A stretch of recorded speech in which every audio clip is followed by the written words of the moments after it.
Hello guys, welcome to my channel, and this is the articles read series. If you don't know what this series is about, it's about me as a child having this hobby to collect newspaper articles so that I can read them then, but I didn't read them, and after 8 years I'm reading them, and I'm glad I can share this knowledge with you. So let's go. Pointing fingers. Real leaders will not accept credit for success, but always claim responsibility for failure. That's a good catch, but I don't agree with that. You should accept credit for your success also well, and you should claim responsibility to be accountable as well. That's what I feel. I tried that. Look, I suck right now. Everybody should take stand for my self-respect as well. So let's read this. It's written by Sanam Chitrakar. Almost all of us have had bitter experiences of bosses or an organization's leader who passes the buck when things go wrong. This creates negative vibes as once a person starts to blame, the mindset gets negative. Apart from that, blaming others has a heavy toll on the blame takers. This creates negative self-image among team members. Blaming or finding fault in others is very common among our organizational, political, and community leaders. In society, many parents and guardians point fingers at children that paralyzes healthy mental growth. Parents blame and tag children as lazy nuisance. What's a nuisance? I've always wanted to know this word.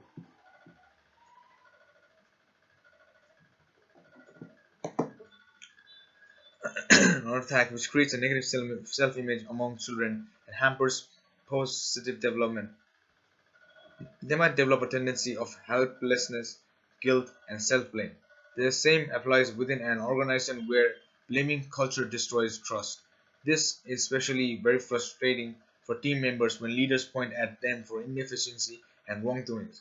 This tendency is rampant in our subcontinent where leaders have the upper hand and are expected to take control of the actions of team members. In most cases, leaders use blame as a mechanism to escape from their responsibilities. Another common example can be widely witnessed in politics, where blaming others virtually signifies that the blamer is not accountable. When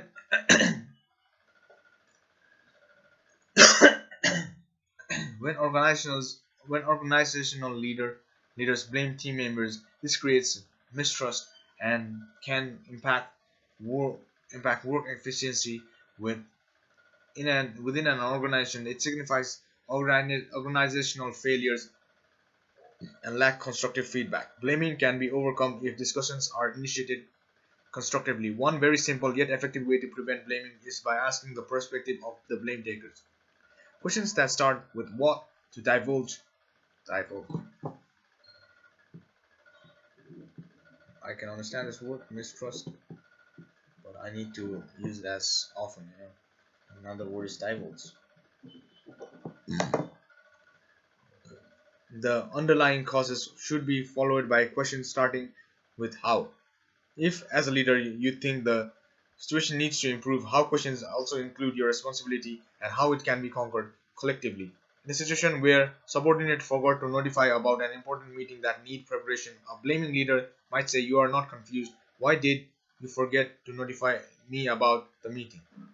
If in the same situation, a positive leader asks, "I see that you have forgotten to inform me about the meeting, how we can work together so that does not happen again in the future." As Mike Matt, an American author, writes, Mike Matt. So here is one link from a podcast. Every fun such shit. There's no such thing. Um, Pointing fingers.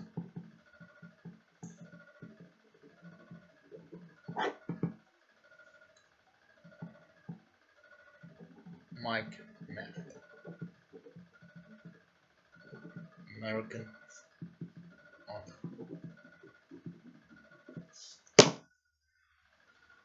Real leaders won't accept credit for success but always claim responsibility for failure. The tendency to protect ourselves from our inefficiency and failures manifests through blame. Thus, the hidden intention behind blaming is protecting yourself. So, as a leader, stop blaming and start claiming instead. The author is MD Trainer, and consultant of Aadhar Development Private Limited. He can be contacted through sanamchitrakar@gmail.com. So for this, I always wanted this MD trainer. Sanam Chitrakar.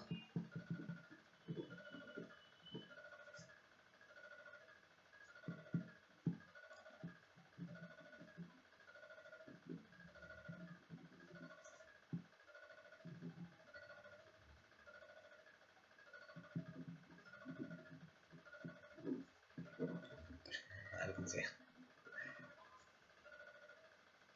So that's it, guys. Bye.